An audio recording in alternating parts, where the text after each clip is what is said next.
Hello friends, स्वागत है आपका आज की इस नई वीडियो में। तो देखिए, आज हमारे पास एक उषा कुकजॉय का एक इंडक्शन रिपेयर होने के लिए आया है। इसमें कस्टमर का कंप्लेन ये है, इसमें E3 का एरर आ रहा है और उसके बाद ये इंडक्शन मेटल को सेंस नहीं कर रहा है। तो चलिए, सबसे पहले हम आपको एक बार प्रॉब्लम से ही मिला देते हैं। देखिए, सबसे पहले हम इसमें सप्लाई को देते हैं। देखिए, सबसे पहले हम इसमें सप्लाई दिए। देखिए, जैसे ही हम इसमें सप्लाई दिए, इसमें आपको एक बीप का साउंड सुनाई दिया। उसके बाद देखिए, यहाँ पर पावर LED यानी कि स्टैंड बाई LED ब्लिंक करने लगा। पावर बटन को प्रेस करते हैं, पावर बटन प्रेस किए, यहाँ पर एक लाइट ब्लिंक करने लगा डिस्प्ले पर। उसके बाद हम इसको ऑन करते हैं। देखिए, यहाँ पर 120 लिखा है और यहाँ पर E3 का देखिए, यहाँ पर जैसे ही हम इसको ऑन किए E3 का एरर आया। उसके बाद फैन चालू होकर बंद हो गया। देखिए, यहाँ पर E3 का परमानेंट एरर है और यही इसमें कस्टमर का कंप्लेन है कि इसमें ऑन करने के साथ साथ इसमें E3 का एरर आ जा रहा है और जब तक इसमें E3 का एरर नहीं हटेगा तब तक ये मेटल को ना ही मेटल को सेंस करेगा और ना ही मेटल को गर्म करेगा। तो अब हम क्या करते हैं, फटाफट से इस इंडक्शन को खोल लेते हैं। इस इंडक्शन को खोलकर इसका PCB को बाहर निकाल लेते हैं। उसके बाद हम इस प्रॉब्लम को रिपेयर करने का कोशिश करेंगे, क्या ये हमसे रिपेयर हो पाता है या फिर नहीं। तो सबसे पहले हम इसको खोल लेते हैं।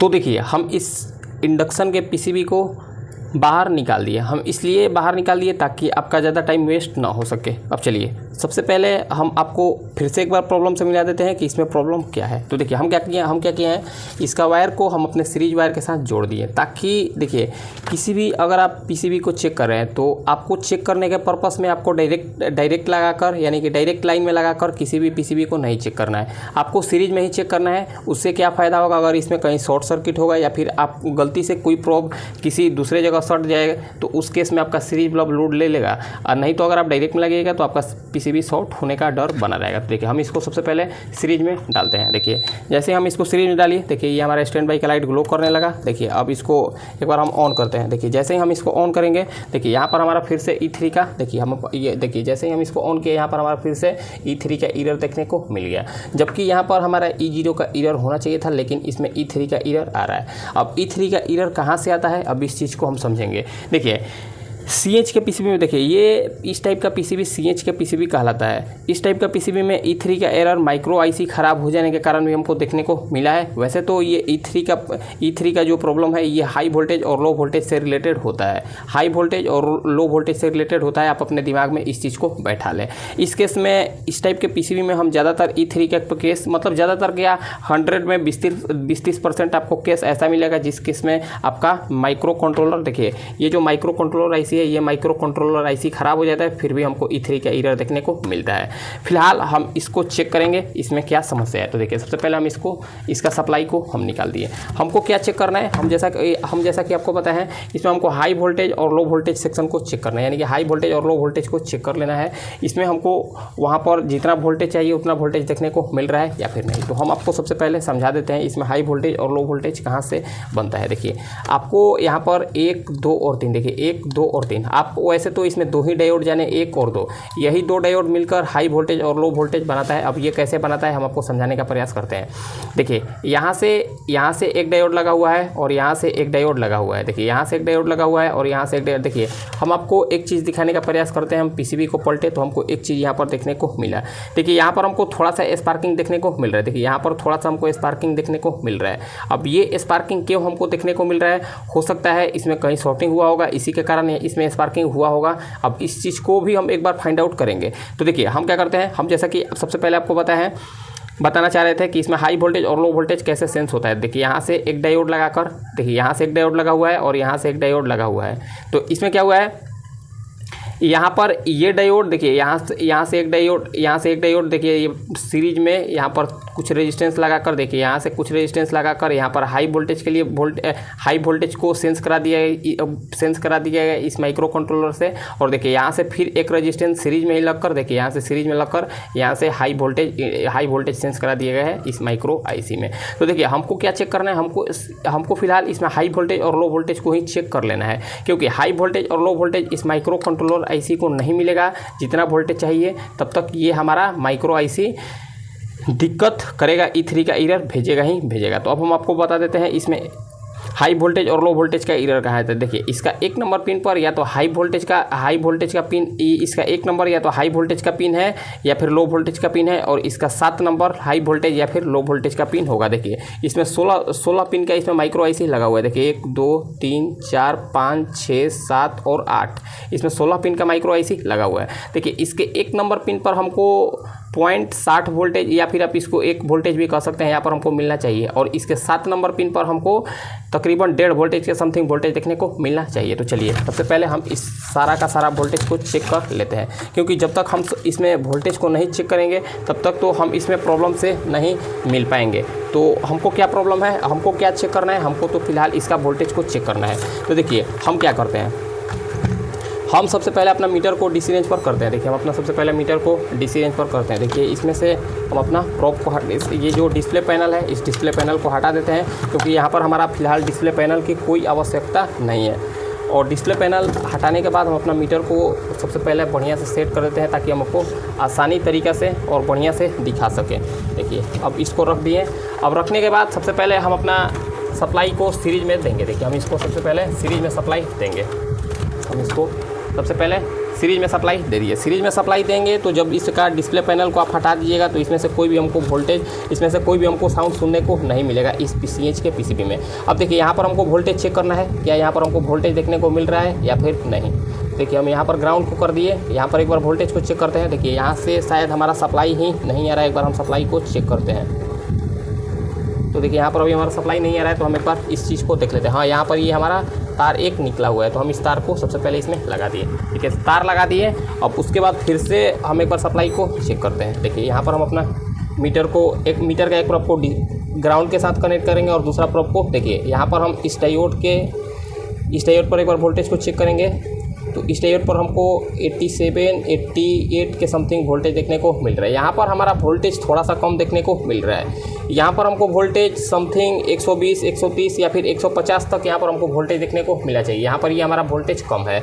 अब ये जब हमारा इसका इनपुट वोल्टेज ही कम हमको देखने को मिल रहा है, तो इसका आउटपुट यानी कि इस रेजिस्टेंस से हमको वोल्टेज तो कम देखने को मिलेगा ही मिलेगा। तो देखिए इस पिन पर यहाँ पर हमको 1.5 वोल्टेज के समथिंग देखने को मिलना चाहिए। देखिए यहाँ पर हमको 1 वोल्टेज, देखिए यहाँ पर हमको 1 वोल्टेज के समथिंग देखने को मिल रहा है। देखिए यहाँ पर हमको 1.5 वोल्टेज के समथिंग देखने को मिलना चाहिए। यहाँ पर हमको 1 वोल्टेज देखने को मिल रहा है। ये वोल्टेज हमारे 7 नंबर पिन पर जाएगा। इस माइक्रो आईसी के 7 नंबर पिन पर हमको यही वोल्टेज देखने को मिलेगा। देखिए हम इसके 7 नंबर पिन पर एक बार अपना मीटर को प्रोब को रखते हैं। देखिए हम अपना मीटर को प्रोब को बढ़िया से यहाँ पर, देखिए ये पिन यहाँ पर गया हुआ है। तो देखिए 1.54 के 1.50 के समथिंग वोल्टेज देखने को मिल रहा है। यहाँ पर जबकि हमको 1.5 वोल्टेज देखने को मिलना चाहिए, ये वोल्टेज हमारा गलत है। यहाँ पर हम देखिए यहाँ पर तो हमको 1.5 वोल्टेज देखने को मिल गया है। यहाँ पर हमको 0.5 से 0.6 के समथिंग वोल्टेज देखने को मिलना चाहिए। देखिए ये फिलहाल हमको वोल्टेज लगभग मतलब मिलता जुलता देखने को मिल रहा है। फिर भी यहाँ पर कुछ वोल्टेज कम है, यही सेम वोल्टेज इसके 1 नंबर पिन पर देखने को मिलेगा। देखिए यहाँ पर हमको 0.4 यानी कि 0 मतलब इसको हाफ वोल्टेज आप बोल सकते हैं। तो चलिए यहाँ तक तो हमको प्रॉब्लम देखने को मिला। हमको एक प्रॉब्लम क्या देखने को मिला, एक प्रॉब्लम तो हमको सबसे पहले यहाँ पर जला फटा देखने को मिला। ये यहाँ पर ये हमारा स्पार्किंग क्या हुआ है, हम आपको दिखाने का प्रयास करते हैं। देखिए यहाँ पर ये जो स्पार्किंग हुआ है, यहाँ पर इस स्पार्किंग का कारण क्या हो सकता है यहाँ पर ये हमारा डायोड खराब हो सकता है यहाँ पर ये वाला ये भी हो सकता है हमारा डायोड खराब हो, या फिर हो सकता है हमारा ये वाला भी डायोड खराब हो। तो चलिए अब एक बार इस चीज़ को भी हम एक बार चेक कर लेते हैं। तो इस चीज़ को चेक करने के लिए हम अपना मीटर को डायोड रेंज पर रखते हैं। अगर हमारा डायोड सही होगा तो यहाँ पर हमको 400 के प्लस रीडिंग देखने को मिलेगा। देखिए यहाँ पर हमको 190 के समथिंग, देखिए यहाँ पर हमको 190 के समथिंग रीडिंग देखने को मिल रहा है। यहाँ पर हमारा कुछ रीडिंग तो गलत है। यहाँ पर हम एक बार इस डायोड को चेक करते हैं। तो देखिए यहाँ पर जैसा कि हम आपको बताया, देखिए यहाँ पर हमको 0.008 के समथिंग रीडिंग देखने को मिल गया। ये हमारा रीडिंग सारा का सारा गलत है। यहाँ पर हमको 400 प्लस रीडिंग देखने को मिलना चाहिए, और यहाँ पर भी हमको 400 प्लस रीडिंग देखने को मिलना चाहिए, जबकि यहाँ पर 0.190 के समथिंग हमको वोल्टेज देखने को मिल रहा है। ये सारा का सारा गलत है, और ये हमारा डायोड बिल्कुल शॉर्ट हो गया है। ये डायोड हमारा शॉर्ट हुआ है। देखिए जैसा कि हम आपको पता है, यहाँ पर ये हमारा स्पार्किंग हुआ है। जैसा कि ये वाला हमारा डायोड शॉर्ट हुआ है, ये डायोड शॉर्ट होने के कारण यहाँ पर ये हमारा प्रिंट गल गया है। यहाँ तक तो हमको 2 डायोड खराब देखने को मिला है। एक बार हम इस डायोड को भी चेक करते हैं, क्या यहाँ पर हमको रीडिंग देखने को मिलता है। देखिए एक साइड से हमको कुछ रीडिंग देखने को नहीं मिल रहा है, दूसरे साइड से देखिए ये वाला हमारा डायोड प्रॉपर हो गया। देखिए दूसरे साइड से हमको 580 के समथिंग रीडिंग देखने को मिल गया। यहाँ पर ये वाला हमारा डायोड एकदम बिल्कुल बढ़िया है, और यहाँ पर ये 2 हमारा डायोड खराब देखने को मिल रहा है। तो हम क्या करते हैं, सबसे पहले इसमें जो हमारा 2 खराब डायोड देखने को मिलता है, इस दोनों ख़राब डायोड को सबसे पहले हम बाहर निकालते हैं, क्योंकि अगर ये ख़राब है, ख़राब होने के कारण ही यहाँ पर ये हमारा ट्रैक वहाँ पर जला हुआ देखने को मिला। देखिए ये रहा एक हमारा डायोड ख़राब, हम इसको यहीं पर रखते हैं। दूसरा डायोड को भी हम एक बार निकालते हैं। दूसरा डायोड पर हमको रीडिंग कुछ गलत देखने को मिल रहा है। यहाँ पर हमको 400 प्लस रीडिंग देखने को मिलना चाहिए था। देखिए ये रहा एक दूसरा हमारा डायोड, देखिए ये रहा एक दूसरा हमारा डायोड जो कि इसमें से हमको ख़राब देखने को मिला। अब चलिए, अब जब हमारा डायोड हमको ख़राब देखने को मिला, डायोड ख़राब होने के कारण इसके इनपुट यानी कि इसके हाई वोल्टेज और लो वोल्टेज जो माइक्रो आईसी को मिलना चाहिए उतना हमारा हाई और लो वोल्टेज माइक्रो आईसी को नहीं मिलेगा। और जब तक माइक्रो आईसी को हाई वोल्टेज और लो वोल्टेज जितना रिक्वायर्ड है उतना नहीं मिलेगा, तब तक तो हमारा micro IC E3 error sense कराएगा ही कराएगा। तो हम क्या करते हैं, सबसे पहले 2 डायोड को अपने पास से निकाल लेते हैं। फिलहाल हमारे पास देखते हैं किसी स्क्रैप बोर्ड से किसी 2 डायोड को निकालते हैं। तो देखिए हम अपने पास से एक स्क्रैप मदरबोर्ड से 2 4007 डायोड को बाहर निकाले। देखिए ये 4007 का डायोड है, हम दोनों 4007 डायोड को इसमें लगाने वाले हैं। वैसे तो इसमें 4007 ही डायोड पहले से भी लगा हुआ होता है या फिर इसमें 4007 डायोड को ही लगाया जाता है। देखिए ये सेम डायरेक्शन में आपको 4007 डायोड को लगाना है। ये रहा इसका प्लस पिन जो व्हाइट पट्टी है और ब्लैक पट्टी हमारा माइनस पिन है। तो देखिए यहाँ पर ये जो पट्टी आपको देखने को मिल रहा है इसको इसी डायरेक्शन में लगाना है, अन्यथा अगर आप डायोड को उल्टा लगाइएगा तो आपका डायोड लगाते के साथ साथ ख़राब हो जाएगा। आपको इस चीज़ पर विशेष ध्यान रखना है। तो देखिए हम सेम डायरेक्शन में इसको भी लगा देते हैं।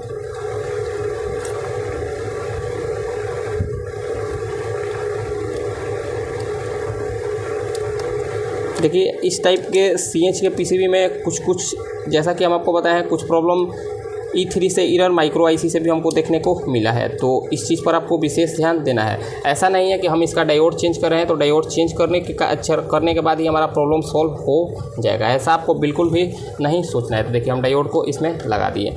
अब डायोड लगाने के बाद थोड़ा सा इसके पिन को हम मोड़ लेते हैं ताकि ये अंदर की साइड गिरे ना। अब चलिए हम इसको मोड़ने से अच्छा हम इसको सोल्डरिंग ही कर लेते हैं। देखिए हम इसको मोड़ने से बेहतर रहेगा कि हम इसको सोल्डरिंग ही कर लें। आखिर मोड़ने से क्या फ़ायदा। देखिए हम इसको यहाँ पर देखिए जो हमको हाई वोल्टेज और लो वोल्टेज माइक्रो आईसी को मिलना चाहिए, अगर उतना वोल्टेज हमको देखने को मिल जाएगा तो ये हमारा माइक्रो आईसी E3 का एरर नहीं देगा। तो चलिए हम इसको सोल्डरिंग करते हैं। देखिए सोल्डिंग करने के बाद जैसा कि हम आपको बताए हैं, यहाँ से ये ट्रैक देखिए, यहाँ से ये हमारा ट्रैक ओपन हो गया है। देखिए हम आपको दिखाने का प्रयास करते हैं। देखिए यहाँ पर ये जो ट्रैक है, यहाँ से यहाँ पर देखिए ये बारीक सा वायर गया हुआ था, यहाँ से यहाँ पर ये ट्रैक हमारा ओपन हो गया है। अब इस ट्रैक को सबसे पहले हम इसमें जोड़ते हैं, यानी कि इसमें हम एक वायर को ले लेते हैं, किसी पतला सा वायर को। तो देखिए हम ये पतला सा वायर को इसमें जोड़ने वाले हैं। देखिए हम इस वायर को इसमें जोड़ लेते हैं कि देखिए कभी भी आपको प्रिंट जला हुआ देखने को मिले तो आपको सामान बदल कर उसका प्रिंट ज़रूर जोड़ना है, नहीं तो आपका प्रॉब्लम जैसा का तैसा देखने को मिल जाएगा। कभी भी आपका अगर ट्रैक जल रहा है तो उसका कारण को आप जान लें, उसी के बाद उस ट्रैक को जोड़िएगा। ऐसा नहीं तो क्या होगा, अगर हम इसका डायोड नहीं चेक किए होते और डायोड शॉर्ट होता और इसका हम जैसे ही हम इसमें लाइन लगाते और ट्रैक जोड़ते तो यहाँ पर हमारा फिर से स्पार्किंग होता और यहाँ पर ये जो ट्रैक हम जोड़े हैं ये हमारा ट्रैक फिर से उड़ जाता।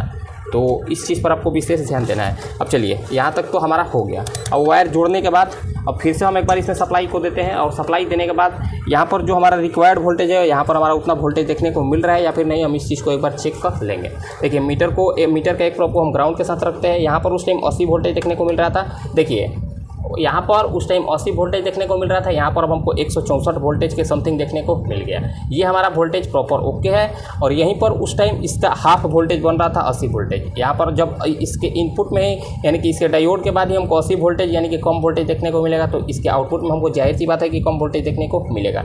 देखिए यहाँ पर अब हमको 1.5 वोल्टेज के समथिंग मिलना चाहिए। देखिए यहाँ पर 1.5 से 2 वोल्टेज हमारा बिल्कुल ओके मिल गया। यहाँ पर 1.5 से 2 वोल्टेज हमारे बिल्कुल ओके बन गया। और यहाँ पर एक बार वोल्टेज को चेक करते हैं, यहाँ पर 1 वोल्टेज के समथिंग देखने को मिलना चाहिए। देखिए यहाँ पर 0.868 के समथिंग, यानी कि इसको आप 1 वोल्टेज मान सकते हैं और इसको आप 2 वोल्टेज मान सकते हैं। देखिए यहाँ पर ये जो 1 वोल्टेज है इसके 1 नंबर पिन पर जाएगा। देखिए इसके 1 नंबर पिन पर हमको यहाँ पर 0 यानी कि 1 वोल्टेज के समथिंग हमको देखने को मिल गया, और इसके 7 नंबर पिन पर ये 2 वोल्टेज के समथिंग हमको देखने को मिलेगा। देखिए इसके 7 नंबर पिन पर 2 वोल्टेज के समथिंग हमको देखने को मिल गया। हम आपको थोड़ा सा करीब से दिखाने का कोशिश करें। देखिए ये रहा इसका स्क्रैप मदरबोर्ड।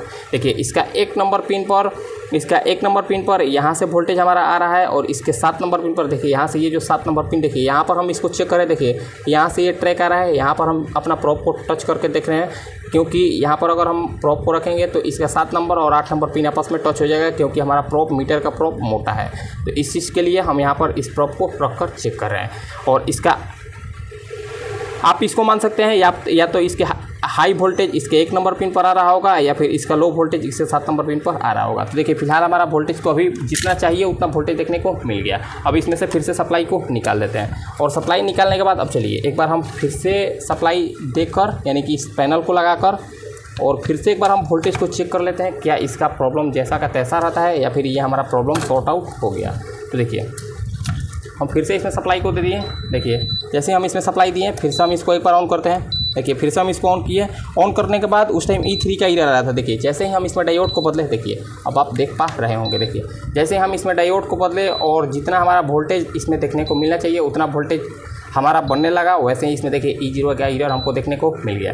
E0 का एरर क्या है? ये E0 का एरर मेटल सेंसिंग का है, और मेटल सेंसिंग का एरर में ही यहाँ पर बीप हमको बार बार सुनाई देता है। जैसे ही हम इस पर मेटल को रखेंगे यहाँ हमारा बीप बंद हो जाएगा, और यहाँ पर ये जो E0 का एरर है, ये E0 का एरर गायब हो जाएगा, और इसमें 120 या फिर इसका जितना वाटेज है ये हमको देखने को मिल जाएगा। अब चलिए एक बार हम क्या करते हैं, हम एक बार अपना पेस्ट को ही इस पर रख कर देखते हैं क्या ये हमारा मेटल को सेंस कर रहा है या फिर नहीं। जैसे ही हम इस पर देखिए यहाँ पर जैसे हम इसका अपना पेस्ट का डब्बा को रखेंगे और जैसे हम इसको ऑन करेंगे तो हमारा सीरीज ब्लॉक ग्लो हो जाएगा। देखिए हम इसको ऑन किए, देखिए हम इसको ऑन किए, देखिए जैसे ही देखिए ये हमारा सीरीज ब्लॉक ग्लो हो गया। सीरीज ब्लॉक ग्लो होकर देखिए ये हमारा देखिए सीरीज ब्लॉक बार बार ग्लो हो रहा है। हम आपको दिखाने का प्रयास कर रहे हैं। सीरीज ब्लॉक हमारा बार बार, हम आपको अपना फ़ोन को हाथ में ले लेते हैं। देखिए जैसे हम इस पर मेटल रखें, देखिए हमारा सीरीज ब्लॉक बार बार ग्लो हो रहा है। मतलब इससे ये पता चल रहा है कि ये हमारा इंडक्शन मेटल को सेंस कर रहा है, इसमें कोई भी प्रॉब्लम नहीं है। देखिए अब हम इसको बंद करते हैं।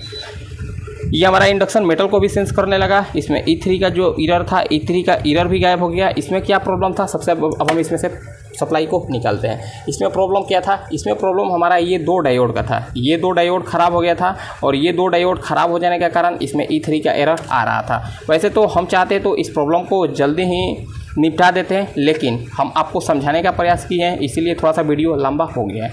तो देखिए फ्रेंड्स, अगर आपको हमारा ये जानकारी अच्छा लगा हो फ्रेंड्स, वीडियो को लाइक करें, कमेंट करें और हमारे चैनल को सब्सक्राइब जरूर करें।